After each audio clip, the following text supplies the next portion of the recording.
Wakwaba eba ebusua TV so krom wa se bedwo krom wa de enya entwo ye ebusuafo se yebeka ye January ya ye wo munya anya fi ahyase ya na kyese ye nenemu an ye kwete nsem bia ye TB Joshua ho nsansam eba ye ne da bia ya ne busu anya wo fa ha TB Joshua wo fa ha TB Joshua nipa we wusu sese de o trend wa Ghana ene wiase afa na yi na TB Joshua na TV station radio station ni ende abefo tenta so nyina ye TB Joshua na aje so afa on to bandle mu obi aso sese de waje ni na so afa enene san ye wa ha na chese TB Joshua ho sensama ba ye sese nyamedi kaka ye na no akra de me de ba so mo se na ba ya se ono ane papa na breaking the virginity rape no fa sa ma chese papa yi ehwe na nkwa ya se ya yo sa papa mu ande me de mintu ebusa ma so do comment ebe to comment section ho na wo de amma me na no ye da sorry ya eye Anas Aremeyaw Anas aye nyina ye nim se oye samtro ni e wo man mo ye nyina obi ehu nanim da se ye hwan ye nyina akra obi ehu ne da no sa Anas Aremeyaw ka ho na che se ne akoba BBC for sensemi na Anas Aremeyaw Anas oye samtro ni wo man mu e ka ho bi enya che se me bi etwam kwa cross ye beka ya last year mo beka ne sem bebre se Yagopo ya adma 2024 yesimu a enya nsam ode baba no na asa ye TB Joshua asam we eka ho na ndo no ode ba ni na nsa nya rape ho nsansam collapsing of your friends ya na dan bi se abeka ya TB Joshua na so dan bubu na so aremaso Anas Aremeyaw Anas we say enya na chese TB Joshua na chese ekọ fa amafo mo mbe juli dan ni bu na church members so sanya be ya ode be ya okọt ho nsansam mo ma yenkoti Anas Aremeyaw Anas.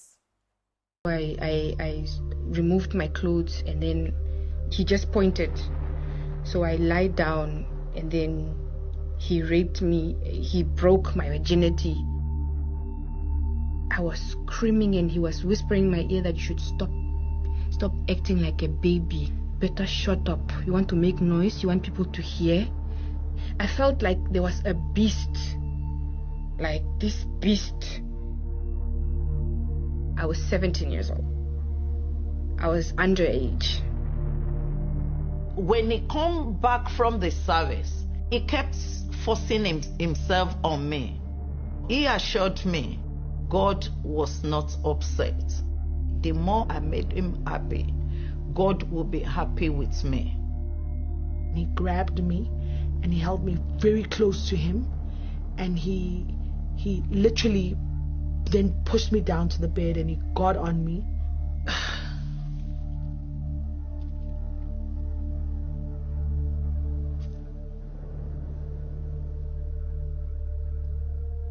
I was still so shocked.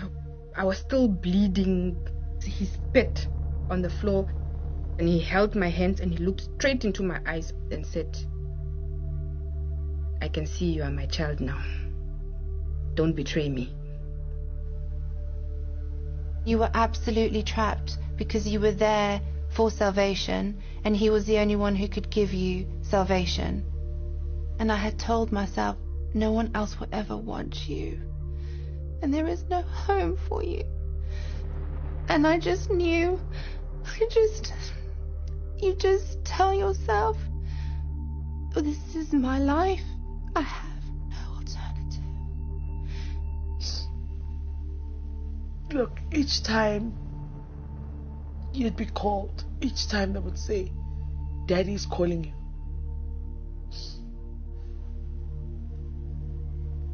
Hey man, the bottom line is you'd have to go there. You would have to just put your feelings aside and just go there. Look at it. Just introduce yourself for record purposes for those who don't know you. Well, my name is Anas Aremeyaw. I'm an undercover journalist for Ghana, and I work with the BBC. Okay. I'm sure you are part of this. Well, I wouldn't say we all have contributed to it to make this documentary a success. Okay. Now, what is the major takeaway from this? Well, I think that the major takeaway from this is the level of abuse that we've all seen in this film. And I don't want us to look at it with the lenses of religion. It's a pure human rights abuse story, which all of us as journalists have been doing. And when you have a situation where girls have been raped, girls have been sexually abused, where there are manipulations of miracles and others, it's about time we say no to these things and we stand firm and say it as it is. Let people know what the real story is. A lot of people perceive this as an attack on the church. Well, I don't think it is, and I have emphasized that we are not here to talk about religion.